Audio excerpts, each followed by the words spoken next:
বিএনপির দীর্ঘদিনের জোটসঙ্গী liberal Democratic party LDP জামাত জোটের অংশ হয়েছেন।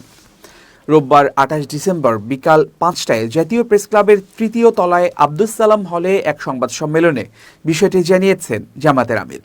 এর আগে গত শনিবার দলটির প্রেসিডিয়াম সদস্যদের দীর্ঘ বৈঠক শেষে সর্বসম্মতিক্রমে এই সিদ্ধান্ত নেওয়া হয় বলে জানিয়েছেন এলডিপির সভাপতি কর্নেল অবসরপ্রাপ্ত অলি আহমদ। কেন এতদিনের মিত্রদের ছেড়ে জামাতের সঙ্গে জোটবদ্ধ হলেন অলি, এ নিয়ে চলছে নানা বিশ্লেষণ।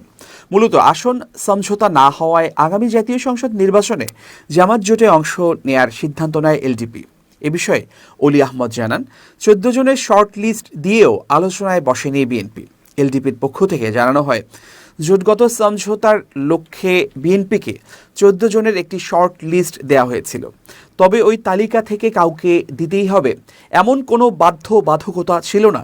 কর্নেল অলি বলেন, আমরা বলেছিলাম ১৪ জনের মধ্য থেকে যাদের উপযুক্ত মনে হবে অন্তত ৮-১০ জনকে বিবেচনায় নিলেই আমাদের দল টিকে থাকবে। তিনি অভিযোগ করে বলেন, বিএনপির মহাসচিবের নেতৃত্বে গঠিত ৭ সদস্যের কমিটির সঙ্গে এলডিপির কোনো আনুষ্ঠানিক বৈঠক হয়নি।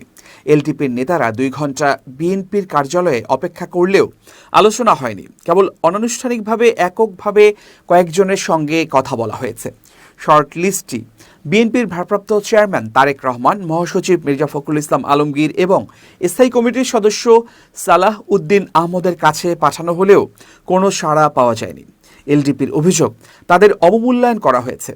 এলডিপির এই শীর্ষ নেতা বলেছেন, বিএনপি যেখানে শত শত আসনে প্রার্থী দিয়েছে সেখানে আমাদের মাত্র একটি কার্যকর আসন ছেড়ে দেওয়া হয়েছে।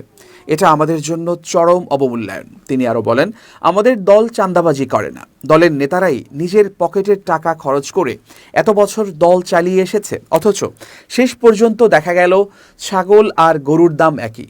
এলডিপি দাবি করে, বিএনপির সংকটকালে তাদের নেতারা পাশে ছিলেন, কিন্তু এখন দীর্ঘ সময় ধরে কোনো যোগাযোগ নেই।